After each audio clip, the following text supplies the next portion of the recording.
Dhanik Bharat educational institutions inter IIT JEE NEET admission open. Vijayawada Indrakeeladri మెట్ల మార్గాన్ని మూసివేశారు. మెట్ల పూజ చేస్తున్నటువంటి బాలికపై స్లాబ్ పెచ్చులు ఊడిపడటంతోనే ఈ నిర్ణయం తీసుకున్నారు. ఇక స్లాబ్ పెచ్చులు ఊడిపడటంతో బాలిక తలకు తీవ్ర గాయమైంది. ఇక గాయపడినటువంటి బాలికను ఆసుపత్రికి తరలించారు. ప్రమాదం జరిగినటువంటి సమయంలో దుర్గగుడి మెడికల్ ఆఫీసర్ అందుబాటులో లేరు. స్లాబ్ పెచ్చులు ఊడిపడిన చోట మరమ్మతులు చేస్తున్నట్లుగా తెలుస్తోంది. ఎవరూ మెట్ల మార్గంలోకి వెళ్లకుండా బారిగేట్లను ఏర్పాటు చేశారు. వరుస ఘటనలు జరుగుతున్నా కానీ అధికారులు నిర్లక్ష్యంగా వ్యవహరిస్తూ ఉండటంపై భక్తులు ఫైర్ అవుతున్నారు. ఇక ఈ మధ్య కాలంలో కనుక చూసుకుంటే విజయవాడ కనకదుర్గమ్మ అమ్మవారి గుడి అనేక సార్లు కూడా వార్తల్లో నిలిచింది. అభిషేకాల విషయంలో కానీ, అక్కడ పవర్ కట్ల విషయంలో కానీ, దుర్గగుడి వార్తల్లో నిలవటం జరిగింది. ఇప్పుడు మరోసారి ఒక బాలిక తల మీద పెచ్చులు ఊడిపడి ఇప్పుడు మరోసారి వార్తల్లోకి వచ్చింది. అంటే అక్కడ ఉన్నటువంటి పరిస్థితులు కానీ అసలు మేనేజింగ్ వే ఆ గుళ్ళో ఉన్నటువంటి అంటే నిర్లక్ష్యంగా అక్కడ ఉన్నటువంటి సిబ్బంది అధికారుల నిర్లక్ష్యం కొట్టొచ్చినట్లుగా కనిపిస్తూ ఉంది. అమ్మవారి గుడికి అన్నని కానుకలు వస్తాయి, భక్తులు అంతంత సమర్పిస్తూ ఉంటారు కానుకగా. కానీ ఇక్కడ వచ్చేటువంటి భక్తులకు మాత్రం వసతులు సరిగ్గా లేవు, వాళ్ళ ప్రాణానికి కూడా రక్షణ లేదు అని ఇవాళ జరిగినటువంటి ఘటనతో నిరూపితమవుతోంది.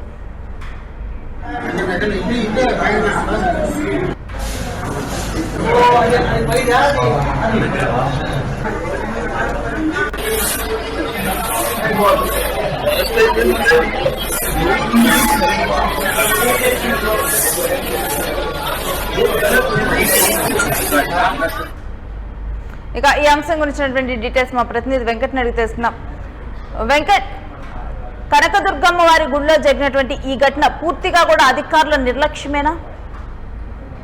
అధికారుల నిర్లక్ష్యంగానే చూడాలి. ఎందుకు అని అంటే ఇప్పటి వరకు అంటే మెట్ల మార్గానికి సంబంధించి దాదాపు కొన్ని దశాబ్దాలు ఇక్కడ మరమ్మతులు జరగలేదు, సరైన స్థాయిలో ఈ స్లాబ్లకు సంబంధించి అనేటువంటి ఆరోపణలు గతంలో చాలా వచ్చినటువంటి పరిస్థితి ఉంది. ఇప్పుడు అంటే భక్తులు భారీ ఎత్తున అంటే మెట్ల పూజ చేస్తూ కొంచెం అంటే కోరికలు ఉన్నవారు, కోరికలు తీరిన వారు, లేదంటే మహిళలు ఎక్కువగా వెళ్ళేటువంటి మార్గంగా దీన్ని చెప్తూ ఉంటారు. కాబట్టి అక్కడ మరమ్మతుల విషయంలో కానీ లేదంటే అక్కడ ఏదైతే స్లాబులు వీటి విషయంలో చాలా అప్రమత్తంగా ఉండాల్సినటువంటి పరిస్థితి ఉంది. కానీ ఇక్కడ నూతన పాలక మండలి కానీ లేదంటే ఎవరైతే అధికారులు ఈవో కానీ వీళ్ళెవరు కూడా ఇటువంటి వాటి విషయంలో దృష్టి పెట్టడం లేదు అనేటువంటిది ప్రధానంగా వినపడుతున్నటువంటి ఆరోపణ. ఇటీవల కాలంలో దుర్గుళ్ళలో నిర్వహణ లోపాలు అనేవి ఎక్కువగా ఉన్నాయి. ముఖ్యంగా కరెంటు విషయంలో కానీ, అదేవిధంగా అక్కడ సెక్యూరిటీ అతి చేయటం, ఓవర్ యాక్షన్ చేయటం కానీ ఇవన్నీ కూడా కొంత విమర్శలు పాలవుతున్నటువంటి పరిస్థితి ఉంది.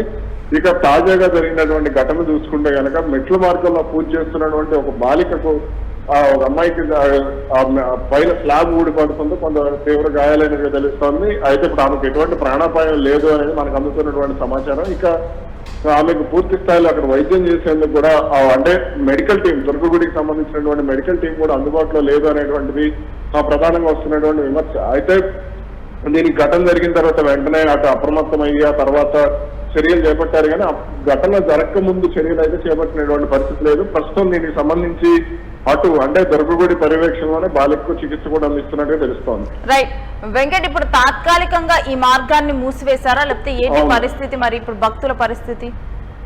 తాత్కాలికంగా ఈ మార్గాన్ని మూసివేశారు. మెట్ల మార్గాన్ని మూసివేయడంతో కింద నుంచి అంటే లిఫ్ట్ లో నుంచి వెళ్లేవాళ్ళు లేదంటే ఇటు వేరే మెట్ల నుంచి వెళ్లేవాళ్ళు ఉంటారు. అంటే మొత్తం 4 మార్గాలు ఉంటాయి ఇక్కడ వెళ్ళడానికి. ఒకటి మనం ఘాట్ రోడ్డు మీదుగా వెళ్ళొచ్చు, అదేవిధంగా రెండవది ఆ లిఫ్ట్ లో నుంచి వెళ్లేటువంటి అవకాశం ఉంటుంది. అలాగే ఒకటి మెట్ల మార్గం నుంచి ఉంటుంది, అదేవిధంగా మరో మెట్ల మార్గం ఉంటుంది. కాబట్టి ఈ ఒక మార్గాన్ని మూసివేసినటువంటి పరిస్థితి, మిగిలిన 3 మార్గాలు అందుబాటులో ఉన్నాయి. కాబట్టి భక్తులకు ఎటువంటి ఇబ్బంది అయితే లేదు. Right, thanks for the details Venkat. ఇక వాళ్ళు కోరుకున్నటువంటి కోరికలు నెరవేరినప్పుడు మొక్కులు చెల్లించుకోవడానికి ఈ విధంగా కూడా మెట్ల మార్గం ద్వారా బొట్టులు పెట్టుకుంటూ కూడా అమ్మవారిని చేరుకుంటారు. కానీ ఈ మార్గంలో వెళ్తున్నటువంటి ఒక బాలిక నెత్తి మీద అక్కడ ఉన్నటువంటి పెచ్చులూడి పడి ఆ పాప తీవ్రంగా గాయపడింది. ఒకవేళ కనుక అనుకోరాని ఘటన జరిగితే మాత్రం అది తీవ్రంగా కూడా పరిగణించబడేటువంటి అంశంగా మారిపోయేది. కానీ అక్కడ ఉన్నటువంటి అధికారులు అదేవిధంగా యాజమాన్యం ఒక నిర్లక్ష్య వైఖరిని వ్యవహరిస్తూ ఉన్నారు. దుర్గగుడిలో నిర్వహణ లోపాలు బయటపడుతూ ఉన్నాయి వరుసగా కూడా. ఒకసారి కరెంటు కోత, అమ్మవారి గుడికి కరెంటు కోత, మరొకసారేమో ఈ రకంగా పెచ్చులోడి పడటము, ఇలా వరుసగా కూడా వివాదాలు దుర్గగుడిని చుట్టుముడుతూ ఉన్నాయి.